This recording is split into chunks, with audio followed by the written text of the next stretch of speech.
Welcome back to మాటే మంత్రం Telugu audio stories. అందరికీ నమస్కారం అండి. ఈరోజు మనం చదువుకోబోయే కథ ప్రేమగా మారిన పంతం 24వ భాగం. అందరూ ఏం చేస్తున్నారండి? ఎలా ఉన్నారు? చాలా రోజులు మిమ్మల్ని మిస్ అయిపోయాను. తప్పలేదు, పరిస్థితులు అలా వచ్చినాయి.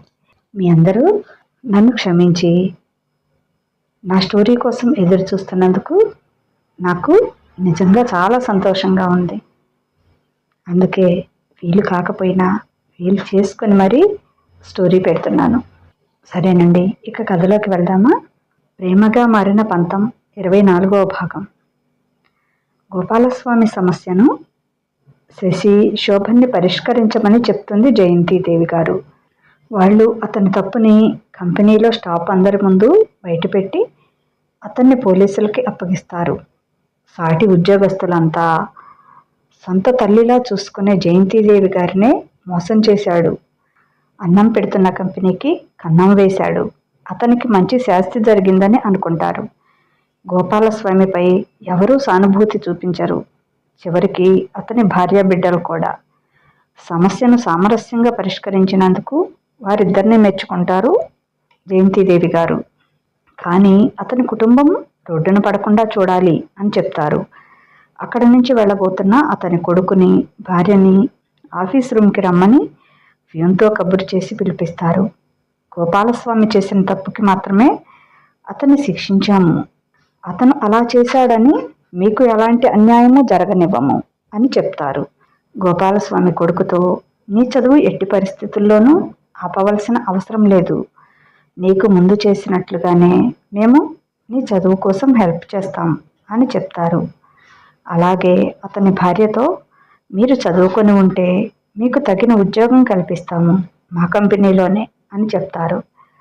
ఇంతకు మునుపు కూడా గోపాలస్వామి వల్ల ఏమీ తమ కుటుంబం నడవలేదని, నేను అలాగే నా టైలరింగ్ కొనసాగిస్తానని, తాను పెద్దగా చదువుకోలేదని చెప్తుంది ఆమె ధైర్యానికి మెచ్చుకొని, అలాగే దానినే ఇంకొంచెం ఇంప్రూవ్ చేసుకోండి, దానికి మా తరఫున సహాయం చేస్తాం అని చెప్తారు శశి శోభన్. అప్పుడు శశి, మీలాంటి వాళ్ళనే ఇంకొక నలుగురిని కూడగట్టుకొని ఓ టైలరింగ్ షాప్ తీసుకొని మగ్గం వర్క్ అవి పెట్టుకోండి, మేము ఆర్థిక సహాయం చేస్తాము అని చెప్పింది శశి. నాకు ఆ ఆలోచన ఉందండి, కానీ ఇన్ని రోజుల నుంచి నా దగ్గర అంత ఆర్థిక స్తోమత లేక చేయలేకపోయాను. ఇప్పుడు మీరు భరోసా ఇస్తున్నారు కనుక నాతో పాటు ఇంకో నలుగురికి కూడా మీరు చేయూత ఇచ్చినట్లు ఉంటుంది అని నమస్కారం పెట్టి తన కృతజ్ఞతలు తెలుపుకుంటుంది గోపాలస్వామి భార్య. సరే, ఇక ఆ పనిలో ఉండు అని కొంత అమౌంట్ చెక్ రాసిస్తుంది జయంతిదేవి గారు. ఇంకా ఏమైనా అవసరమైతే మొహమాట పడకుండా తమని అడగమని చెప్తారు. నా భర్త చేసిన మోసానికి ఇంకొకరైతే మా మొహం కూడా చూసేవాళ్ళు కాదు. కానీ మీరు మాత్రం మాకెంతో సహాయం చేస్తున్నారు. మీ రుణం ఎన్ని జన్మలెత్తినా తీర్చుకోలేమమ్మా అని జయంతిదేవి గారి కాళ్ళకి నమస్కారం చేస్తారు ఆ తల్లి కొడుకులు. తండ్రి చేసిన తప్పు తెలిసిన దగ్గర నుంచి తన చదువు మధ్యలో ఎక్కడ ఆగిపోతుందో అని బిక్క చచ్చిపోయి ఉన్నాడు గోపాలస్వామి కొడుకు. కానీ వాళ్ళు అలాంటిదేమీ లేదు, నీ చదువుకు ఎలాంటి ఆటంకమూ రాదు, మేము ఇంతకు ముందులాగే సహాయం చేస్తాము అని చెప్పేటప్పటికీ తన కన్నీళ్లతో వాళ్ళ పాదాలు కడిగాడు ఆ కుర్రవాడు. ఇలాంటిదేమీ వద్దు, నీవు బాగా చదువుకొని నీ చదువు 10 మందికి ప్రయోజనకరంగా ఉంటే అంతే చాలు. నీకు చేసిన సహాయానికి మేము ఆశించే ఫలితం అదే అంటుంది జయంతిదేవి గారు. తప్పకుండా అమ్మా, నేను బ్రతికున్నంత కాలం ఈ మాట గుర్తుపెట్టుకుంటాను. నాకు చేతనైనంత 10 మంది పేదవారికి సహాయం చేస్తాను అంటాడు. అది తెలిసిన అందరూ గోపాలస్వామికి తగిన శిక్ష పడటమే కాకుండా అతని కుటుంబానికి న్యాయం చేసినందుకు జయంతిదేవి గారిని, శశి శోభన్ని కూడా మెచ్చుకుంటారు అందరూ. శోభన్ కూడా తనకి పని ఉందని వెళ్ళిపోతాడు. శశి తండ్రికి ఫోన్ చేసి ఇక్కడ జరిగిన విషయం అంతా వివరంగా చెప్తుంది. ఆయన ఈ విషయం ఏమైందోనని కంగారు పడుతూ ఉంటాడని. అంతా విని కృష్ణమూర్తి కూడా మెచ్చుకుంటారు. గోపాలస్వామికి శిక్ష వేయించడమే కాకుండా అతని కుటుంబం బజార్న పడకుండా న్యాయం చేసినందుకు. సమస్య తీరిపోయిందని తేలికపడిన మనసుతో ఇంటికి చేరుకుంటారు అత్తాకోడళ్ళు. ఇంటికి వెళ్లే దారిలో శశి, ఈ సమస్య కోసమే మిమ్మల్ని ఆపాల్సి వచ్చింది. ఇప్పుడు ఎలాంటి సమస్య లేదు. ఇప్పటికైనా మీరిద్దరూ హనీమూన్కి వెళ్ళి రండి. మీరు ఎక్కడికి వెళ్ళాలి అనుకుంటున్నారో చెప్తే అక్కడికి ఫ్లైట్ టికెట్స్ బుక్ చేయిస్తాను. కొద్ది రోజులైనా ఈ బాధ్యతల నుంచి దూరంగా సంతోషంగా గడిపిరండి అంటుంది జయంతిదేవి గారు. ఇప్పుడు మా సంతోషానికి వచ్చిన లోటేముంది అత్తయ్య? అన్నీ వదిలేసి 4 రోజులు ఎక్కడో ఉండి వస్తే సంతోషం వస్తుందా? ఆ 4 రోజుల తర్వాత ఎవరికి వారే యమునా తీరే అన్నట్లు ఉంటే బాగుంటుందా? కలిసి ఉండటం, సంతోషంగా ఉండటం అంటే 24 గంటలు ఒకరి పక్కన ఒకరు ఉండటం కాదు. ప్రతి క్షణం ఒకరి మనసులో ఒకరు ఉండాలి, ఒకరి ఆలోచనలో మరొకరి గుర్తు ఉండాలి అని నా అభిప్రాయం. మేమిద్దరం అయితే ప్రస్తుతానికి అలానే ఉన్నాం. ఏ పని చేస్తున్నా, ఎలా ఉన్నా, ఎక్కడ ఉన్నా ఒకరిని ఒకరం గుర్తు చేసుకుంటాం. ఒకరి మనసులో ఒకరం ఎప్పుడూ పక్కనే ఉంటాం. 1000 మందిలో ఉన్న నా మనసులో, ఆలోచనలో నా పక్కనే శోభన్ ఉంటాడు. అలాగే ఏ పని చేస్తున్నా శోభన్ జ్ఞాపకంలో నేనే ఉంటాను. నా దృష్టిలో అయితే ఇదే కలిసి ఉండటం. ఇంతకన్నా వేరే హనీమూన్ ఏముంటుంది అత్తయ్య అంది శశి. ఇక ఏకాంతం అంటారా? సమూహంలో ఉన్నా కూడా ఏకాంతాన్ని అనుభవించటమే కదా అత్తయ్య ప్రేమంటే. ఆ ప్రేమ మా ఇద్దరి మధ్యన ఫుల్లుగా ఉంది. ఇంకా మీరంటున్న లాంటి ఏకాంతం కావాలంటే మన తోట బంగ్లా ఉంది. ఇంకా ఎక్కడికో ఎందుకు అత్తయ్య వెళ్ళటం? నాకైతే ఇష్టం లేదు. మరి మీ అబ్బాయి ఇష్టం అంది. అలా చెప్తున్న శశివంక అపురూపంగా చూస్తూ, నా కొడుకు చాలా అదృష్టవంతుడే నీలాంటి భార్య దొరికినందుకు అంది జయంతిదేవి.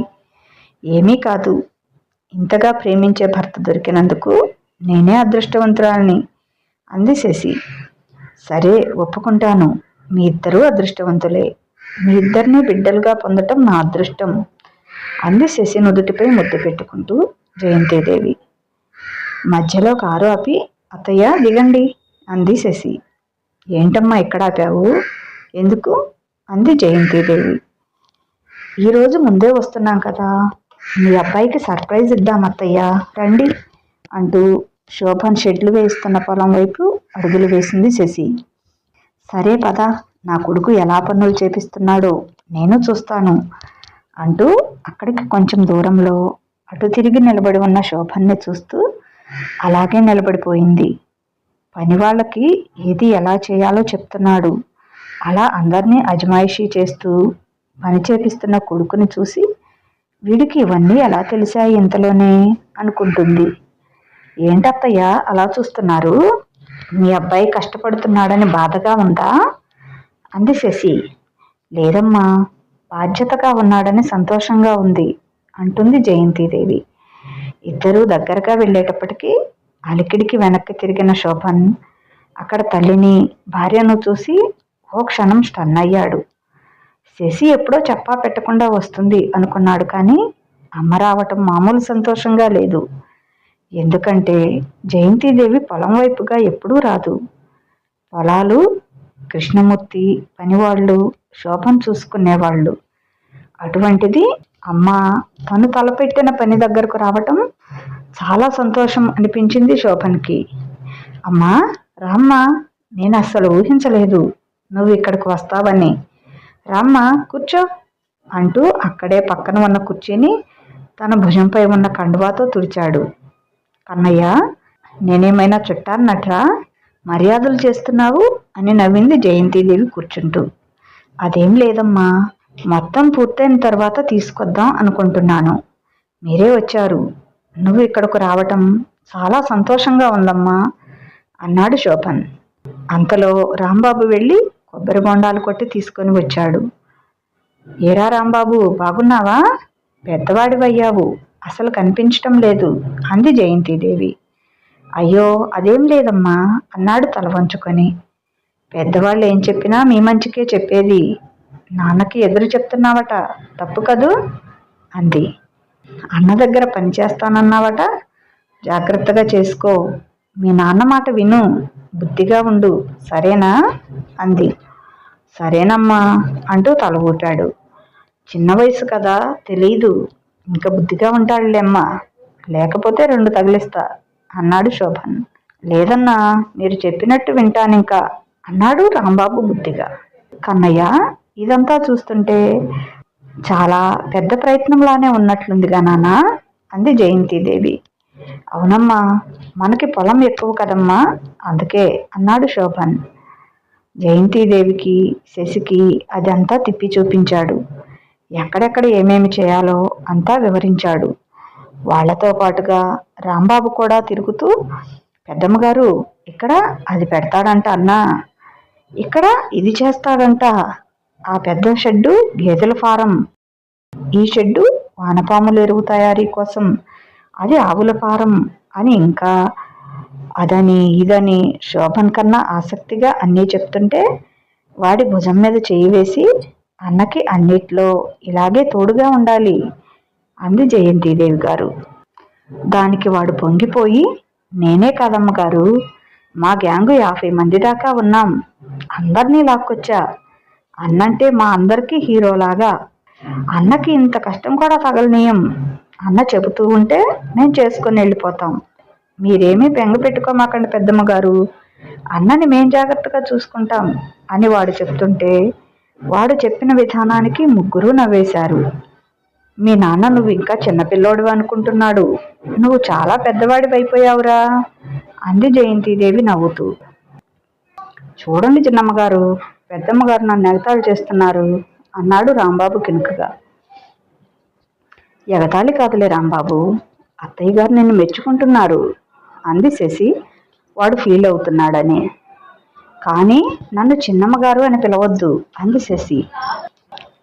మరి మీకు నేనేమన్నా చెప్పాలంటే ఎట్టా చిన్నమ్మ అన్నాడు. ఎలా ఏముంది, మీ చిన్నబాబు గారిని అన్నా అని పిలుస్తున్నావుగా, అప్పుడు నన్ను ఎలా పిలవాలో అలాగే పిలువు అంది శశి. అదంటే అన్నని చిన్నప్పుడు చిన్నబాబు అని పిలిస్తే ఊరుకునేవాడు కాదు, అన్నా అని పిలవమనేవాడు, అందుకని అలా అలవాటైంది చిన్నమ్మ. కానీ మిమ్మల్ని అలా పిలవాలంటే అని నసుగుతాడు జయంతిదేవి గారి వైపు చూస్తూ. ఏమీ కాదు, నేనే చెప్తున్నాను కదా, ఇక ముందు వదినమ్మ అని పిలువు అంది శశి. వాడు అలాగే జయంతిదేవి గారిని చూస్తూ ఉంటాడు. మధ్యలో నేనేం చేశానురా, నా వైపు చూస్తావు, నీ వదినమ్మకు అలా ఇష్టమైతే అలా పిలువు అంది జయంతిదేవి గారు. అట్టాగే వదినమ్మ, మీరు నవ్వుకున్నా సరే, అన్నని మేం మాత్రం జాగ్రత్తగా చూసుకుంటాం వదినమ్మ అన్నాడు వాడు సంతోషంగా, దృఢంగా. నన్ను తర్వాత చూసుకుందువు గాని ముందు పని చూడు, చీకటి పడే టైం అయింది అన్నాడు శోభన్. చీకటి పడినా లైట్లు పెట్టుకునైనా సరే ఈరోజు పని పూర్తి చేసి వెళ్తామన్నా అని వెళ్ళాడు వాడు. మొండి వెధవ, మనం చెప్పినా వినడు, వాడు అనుకున్నది చేసి తీరుతాడు అన్నాడు శోభన్. వాళ్ళ నాన్న కూడా అంతే కన్నయ్య, మీ నాన్నగారికి నమ్మిన బంటులా ఉండేవాడు. ఇప్పుడు వీడిని చూస్తే నాకు అదే గుర్తు వస్తుంది. కాకపోతే రంగా దగ్గర పనితనం ఉంది, కానీ వీడిలా మాటలు లేవు, నోరెత్తి మాట్లాడేవాడు కాదు. మీ నాన్నగారు చెప్తే కళ్ళు మూసుకొని నిప్పుల్లో అయినా దూకే రకం అంటుంది జయంతిదేవి గారు. వీడికి పని మాటలు రెండూ ఎక్కువేనమ్మా. సరే, మీరు బయలుదేరండి, చీకటి పడుతుంది, నేను వచ్చేటప్పటికి లేట్ అవుతుంది అన్నాడు శోభన్. రోడ్డు వరకు వచ్చి వాళ్ళని కారు ఎక్కించి పంపిస్తాడు. ఇంటికి వచ్చేటప్పటికి వెంకాయమ్మ అత్త వాళ్ళ గ్రూపు వచ్చి కూర్చొని ఉన్నారు. జయంతిదేవి గారిని చూడగానే లేచి నిలబడి నమస్కారం చేశారు. అరే కూర్చోండి, మనలో మనకేంటి మర్యాదలు, ఎంతసేపు అవుతుంది వచ్చి అంది జయంతిదేవి గారు. ఇప్పుడే ఓ 10 నిమిషాలు అవుతుందమ్మా అన్నారు వాళ్ళు. అంతా బాగున్నారా అత్త అని అందరినీ పలకరించింది శశి. బాగున్నాం శశి, నువ్వెలా ఉన్నావు, అసలు రావటం లేదుగా అటువైపు అంది వెంకాయమ్మ. నిన్న అమ్మా నాన్న వచ్చారుగా ఇక్కడికి, 2 రోజులు ఆగి వస్తాను అంది శశి. ఇంతలో లక్ష్మి కాఫీలు తెచ్చిచ్చింది అందరికీ. ఏంటి విశేషం? ఏదైనా పని ఉందా? అందరూ కలిసి ఇలా వచ్చారు అంది జయంతిదేవి. అదేనమ్మా, మొన్న చెప్పాం కదా, మేమంతా కలిసి పిండి వంటలు తయారు చేద్దాం అనుకుంటున్నామని. దానికి రేపు ఉదయం 9 గంటలకు మంచిదని చెప్పారు పూజారి గారు. అది మీ చేతుల మీదుగా ప్రారంభించాలని మా అందరి కోరిక. రేపు ఉదయం మీరు శశి ఇద్దరూ రావాలమ్మా, అది చెప్పటానికే వచ్చాం అని శశికి బొట్టు పెట్టారు. రేపు ఉదయం అత్తయ్య గారు నువ్వు తప్పనిసరిగా రావాలని పిలిచారు. శశి వస్తుందిలే వెంకాయమ్మ గారు అంది జయంతిదేవి. అలా ఏం కాదమ్మా, మీరు కూడా తప్పనిసరిగా రావాలి. మీరు వచ్చే వరకు మేము మొదలు పెట్టం అంటారు వాళ్ళంతా. జయంతిదేవి గారు సిటీలో ఉన్న పెద్ద స్వీట్ షాప్కి ఫోన్ చేసి విషయం చెప్తుంది. రేపు ఉదయం మొదలు పెడదాం అనుకుంటున్నారు. మీరు రేపు వచ్చి టేస్ట్ చూడండి. మీకు నచ్చితే ఏదైనా ఆర్డర్ ఇవ్వండి అని చెప్తుంది. సరే అంటారు వాళ్ళు. వెంకాయమ్మ వాళ్లకు చెప్తుంది జయంతిదేవి. అది చాలా పెద్ద స్వీట్ షాప్. మీలాంటి వాళ్ళు చాలామంది ఇళ్ల దగ్గర చేసి వాళ్ళకి ఇస్తారు. వాళ్ళ దగ్గర ఎంత సరుకైనా సేల్ అయిపోతుంది. మీరు సొంతంగా సేల్ చేసుకునే వరకు ఖాళీగా ఉండకుండా ఇది కొంత హెల్ప్ అవుతుంది అని చెప్తుంది. వాళ్ళు అడిగినంత చేసి ఇస్తూ మీరు మీకు వచ్చిన బేరాలు అమ్ముకోవచ్చు అని చెప్తుంది. అలాగేనంటారు వాళ్ళు. ఇద్దరిని రమ్మని మరీ చెప్పి వెళ్తారు. సరే వస్తాం, అత్తయ్య గారిని కూడా తీసుకుని వస్తాను అని హామీ ఇస్తుంది శశి. మీరు కూడా తప్పనిసరిగా రావాలమ్మా అని మళ్ళీ వెళ్తూ చెప్పారు. ఓ 4-5 వెరైటీలు ముందే చేసి పెట్టండి. వాళ్ళు టేస్ట్ చూసి నచ్చితే ఆర్డర్ ఇస్తారు అని చెప్పింది. సరేనమ్మా అని వెళ్తారు వాళ్ళు. అమ్మా శశి, నువ్వు వెళ్ళి ఫ్రెష్ అయ్యిరాపో అంటుంది. సరే అత్తయ్య అంటూ పైకి వెళ్ళింది శశి. జయంతిదేవి కూడా తన రూమ్కి వెళ్ళింది. శశి స్నానం చేసి వచ్చి వైట్ కలర్ శారీ మీద అక్కడక్కడ చిన్న ఫ్లవర్ డిజైన్ ఉన్న శారీ, దానికి మ్యాచింగ్ బ్లౌజు వేసుకుంది. డ్రెస్సింగ్ టేబుల్ ముందు కూర్చొని సింపుల్గా రెడీ అవుతూ ఉంటుంది. ఈ శారీ శోభన్కి చాలా ఇష్టం అనుకుంటూ, ఈ శారీలో నిజంగా ముద్దొస్తున్నావే శశి, ఈరోజు ఇంకా నిద్రపోనివ్వడేమో అని తనలో తానే నవ్వుకుంటుంది. అప్పుడే వచ్చిన శోభన్ తలుపు దగ్గర నిలబడి అలాగే చూస్తూ ఉంటాడు. కామ్గా వెళ్ళి వెనక నుంచి ఆమెను కౌగిలించుకున్నాడు. ఆమె మెడవంపులో ముద్దు పెడుతూ, దేవకన్యలా ఉన్నావు తెలుసా, ఏంటి స్పెషల్ అన్నాడు. ఏమో, ఈరోజు మా వారికి నిద్ర లేకుండా చేయాలనిపించింది, అందుకే అంది చిలిపిగా. అవునా అంటూ ఆమె మెడపైన చిన్నగా కొరికాడు. అతని మీసం గిలిగింతలు పెడుతుంటే కిలకిలా నవ్వుతూ అతని వైపు తిరిగింది. అవును, ఈరోజు మీకు శివరాత్రే అంటూ అతని గుండెలపై ముద్దు పెడుతూ, త్వరగా స్నానం చేసి రండి అంది. వదలబుద్ధి కావటం లేదు అంటూ ఆమె పెదవులపై గట్టిగా ముద్దు పెట్టి, ఓకే 1 మినిట్లో స్నానం చేసి వస్తాను అని ఆమెను వదలలేక వదిలి వెళ్ళాడు. ఈయన గారు బయటకు వస్తే ఇప్పుడే వదిలేలా లేరు, అత్తయ్య గారు వెయిట్ చేస్తూ ఉంటారు అనుకొని బాత్రూమ్ దగ్గరికి వెళ్ళి, నేను కిందికి వెళ్తున్నాను, అత్తయ్య గారు పిలుస్తున్నారు అని చెప్పి శోభన్ ఏదో చెప్తున్నా వినిపించుకోకుండా కిందకు వెళ్తుంది. వాడేడమ్మా అంటుంది జయంతిదేవి. వస్తున్నారు అత్తయ్య, స్నానం చేస్తున్నారు అని చెప్తుంది శశి. శోభన్ కూడా స్నానం చేసి క్రిందికి దిగి వస్తాడు. జయంతిదేవి గారు కొడుకుతో, కన్నయ్య నువ్వు శశి కలిసి ఎక్కడికైనా వెళ్ళిరండి నాన్న కొన్ని రోజులు అని చెప్తుంది. ఇప్పుడు కాదులే అమ్మా, ఈ పనులు అయ్యే వరకు ఎక్కడికి కదలటానికి వీలు లేదు, తర్వాత చూద్దాంలే అంటాడు శోభన్. సరిపోయారు ఇద్దరికిద్దరు. అది అలాగే అంటుంది, నువ్వు అలాగే అంటున్నావు. పెళ్ళైన సంవత్సరం తర్వాత వెళ్తారేంట్రా హనీమూన్కి, పనులు ఎప్పుడూ ఉండేవే అంటుంది ఆమె. ఈ బిజీ తగ్గిన తర్వాత చూద్దాంలేమ్మా అంటాడు శోభన్. ఎక్కడికైనా వెళ్ళినా పనులు ఎలా జరుగుతున్నాయో అని మనసంతా ఇక్కడే పీకుతుంటుంది, దానికంటే వెళ్లకుండా ఉండటమే బెటర్ అంటాడు. రండి భోజనాలు వడ్డిస్తున్నాను అని పిలుస్తుంది శశి. ఇద్దరూ లేచి డైనింగ్ టేబుల్ దగ్గరికి వెళ్తారు. ముగ్గురు కలిసి భోజనం చేసి కాసేపు కూర్చొని మాట్లాడుకుంటారు. చాలా టైం అవుతుంది, ఇక మీరు వెళ్ళండి. కన్నయ్య, నువ్వు పొలం దగ్గర పనులు ఉన్నాయి అని ఉదయమే లేస్తున్నావు, ఇక వెళ్ళండి పైకి అంటుంది. తను కాసేపు అక్కడే కూర్చొని లక్ష్మి వాళ్ళతో కాసేపు మాట్లాడి ఆమె కూడా తన రూమ్లోకి వెళ్ళిపోతుంది. రూమ్లోకి వెళ్ళగానే శశిని ఒక్కసారిగా కౌగిలించుకొని ఊపిరి సలపకుండా ముద్దులు పెడతాడు. దొంగపిల్ల, ఆశ పెట్టి కిందకు వెళ్ళిపోతావా అంటూ ఆమె పెదవులు అందుకున్నాడు. చాలే బాబు నీ ప్రతాపం, ఊపిరి ఆడటం లేదు అంటుంది గట్టిగా ఊపిరి తీసుకుంటూ. ఇందాక అలా ఆశ పెట్టి వెళ్ళినందుకు ఇది పనిష్మెంట్ అంటూ ఆమె పవిటను లాగేసి రవిక స్థానం తను తీసుకున్నాడు. అతని కౌగిట్లో ఎప్పుడెప్పుడు కరిగిపోవాలా అని ఎదురు చూస్తున్న శశి ఆ శిక్షను సంతోషంగా అనుభవిస్తుంది. స్వర్గపు టంచులను తాకిన ఆనందంలో ఆ శిక్ష తనకింకా కావాలంటూ అతన్ని తనలోకి పొదువుకుంటూ ఇంకా గట్టిగా కౌగిలించుకొని తనకేసి హత్తుకుంటుంది అతన్ని. రాత్రంతా అతను రకరకాలుగా పనిష్మెంట్స్ ఇస్తూనే ఉన్నాడు.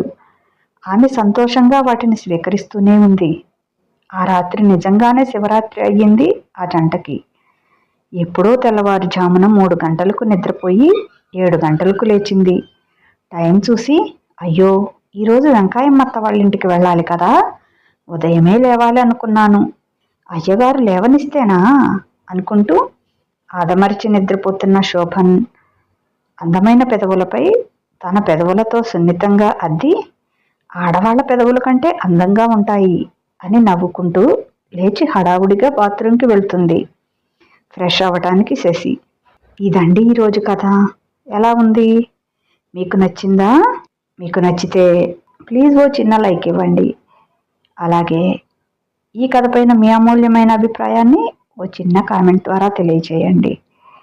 మన మాటే మంత్రం ఛానల్ని సబ్స్క్రైబ్ చేసుకోండి, షేర్ చేయండి. ఎన్ని రోజులు లేట్ అయినందుకు తిట్టుకోవద్దండి. పరిస్థితులు అలా వచ్చినాయి అని చెప్పాను కదా, తప్పదు. పరిస్థితులతో రాజీ పడవలసిందే కదా మనం ఎవరమైనా. ఓకే, ఇక ఉంటానండి. అందరికీ మళ్ళీ సారీ చెప్తున్నానండి, కథ చాలా లేట్ అయిపోయింది. ఇక ఉంటానండి. బాయ్. మీ లక్ష్మీ కాంట.